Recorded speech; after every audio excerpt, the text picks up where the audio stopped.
pull up? Right, yeah. The next buyer that I'd like to introduce is Miss Green and Debbie Muir. Miss Green, come on up. She's my hero. She started Yolanda back in 2006 when housing originally opened up for home ownership. And they closed it down immediately. And she'll tell you a little bit more about that. And back when I went in a year and a half ago with Juan at the mayor's directive to reopen it, she now will become a homeowner next week, officially. Well, congratulations. Yay. Thank you. So she started in 06 and she'll be a homeowner in 09? Yes, ma'am. That makes my skin crawl. Yolanda, what's even great about Miss Green, she's trained 5 other people on housing that they can do it too. So she's been out there not only herself, but she's had 5 people that she's coaching and counseling saying, hey, you know what, I'm going to make this happen. She's teaching them on their credit, on their savings. She can probably tell you about FSS. She knows it better than I do, most people I talk to. Okay, so tell me your success story, hopefully within 5 minutes, because we do have a number of people who want to speak. And what I'm really interested in knowing is what challenges you have. I want to be able to help with the challenges. And so while I'm very, very, very thankful and proud of you for transitioning into home ownership for next week or next month, I can't remember what you said, I don't want for anyone to have to try to get a house for 3 years. That seems unconscionably unreasonable to me. And so if there was something that caused you difficulty, please share that with me so that I can try to fix those problems. Okay. Well, what it was, hi, my name is Zaraquitia Green. I tried, when they first opened up the program, they opened it up in 05. And I was told that I can become a homeowner because my credit was like, okay, your credit score is good. So when I went to clean up my credit a little more, they told me that they ran out of funding.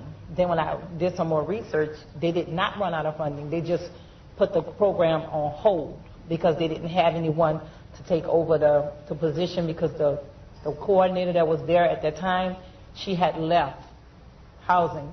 So they had to put it on hold till they found somebody to take over, which was Miss Sandra Martin, which she has a heavy caseload. You know, she's trying to do everything, you know, that she's trying to be a coordinator and also do other things.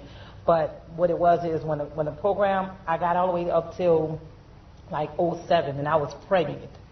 I mean, don't get me wrong, I was pregnant and I worked hard on my credit scores and I was told that I needed a 580. I'm sorry.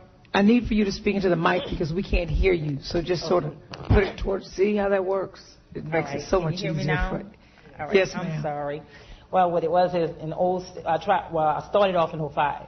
Then they told me it ran out of funding, and then when I found out they didn't run out of funding, they just put it on hold because they didn't have anyone to take the place of the coordinator position.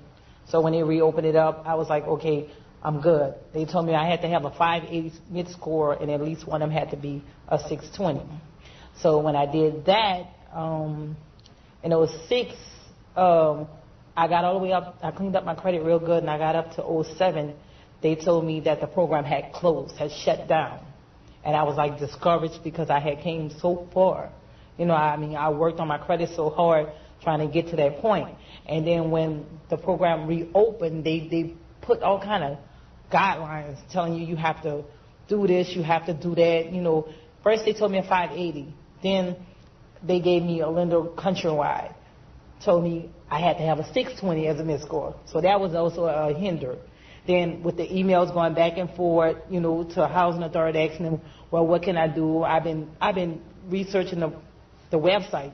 Y'all, the website, you can't really find too much on the website. So I had to keep calling them, trying to find out what's going on with the program. May I ask you a quick question?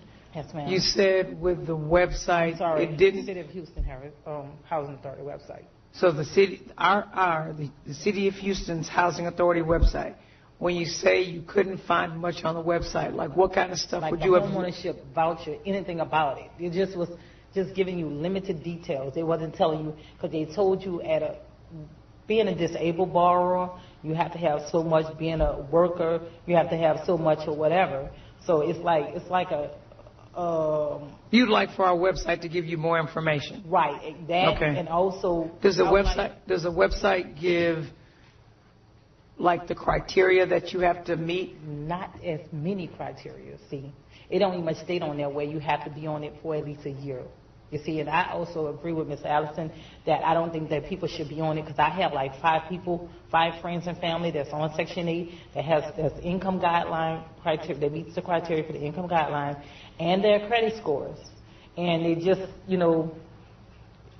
they just can't have it with a whole year. Well, But see, with me, that happened with me too. well, let me say this.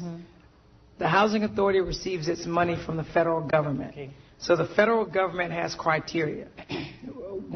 Some people complain that you have to follow the federal government's criteria. Some people say it's jumping through hoops.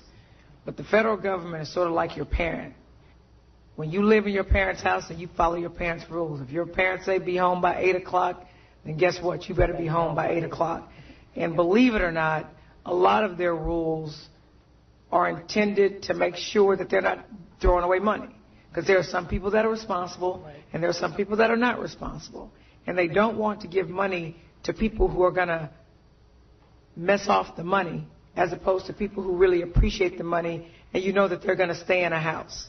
So insofar as the year requirement, my guide would be, one, what does the federal government require? And the second thing, all I'm asking, Sure. that's all I'm saying.